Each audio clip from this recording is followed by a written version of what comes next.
सपकाळ असं म्हणालेले आहे शिवाजी महाराजांचा एवढा सन्मान टिपू सुलतान यांना दिला पाहिजे असं भाषण सपकाळ काँग्रेस प्रदेशाध्यक्षांनी ज्या पद्धतीनं ही भूमिका घेतली आहे त्याकडे तुम्ही कसं बघता? खरं म्हणजे त्यांना लाज वाटली पाहिजे.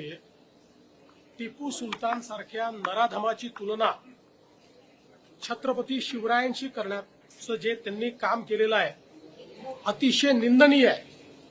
छत्रपती शिवरायांनी सुराज्य तयार केलं, मोगलांच्या जोखडातून सामान्य माणसाला मुक्त करण्याचं काम केलं आणि खऱ्या अर्थानं सामान्य रयतेचं राज्य तयार करणारे छत्रपती शिवराय होते.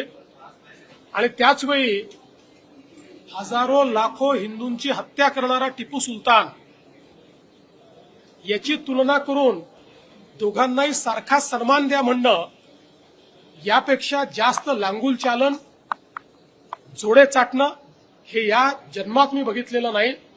आम्ही हे बिलकुल सहन करणार नाही. टिपू सुलतान आणि छत्रपती शिवरायांची तुलना केली याबद्दल त्यांनी माफी मागितली पाहिजे. आणि अशा पद्धतीनं जर ते बोलत असतील तर काँग्रेस पक्षामध्ये काही जरी थोडी जरी नैतिकता राहिली असेल तर काँग्रेस पक्षाने देखील याचा कॉग्निझन्स घेतला पाहिजे. आणि त्यांचे जे मित्र पक्ष आहेत त्यांनी देखील त्यांची भूमिका याच्यावर काय आहे हे सांगितलं पाहिजे. छत्रपतींच्या स्वराज्याचा कामाचा आणि टिपू सुलतानने केलेल्या जी काही हिंसा होती त्याची तुलना करते.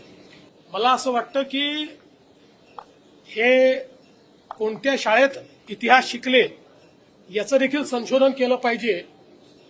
आणि हा जो नवा इतिहास हे लिहितायत हा इतिहास महाराष्ट्र खपवून घेणार नाही.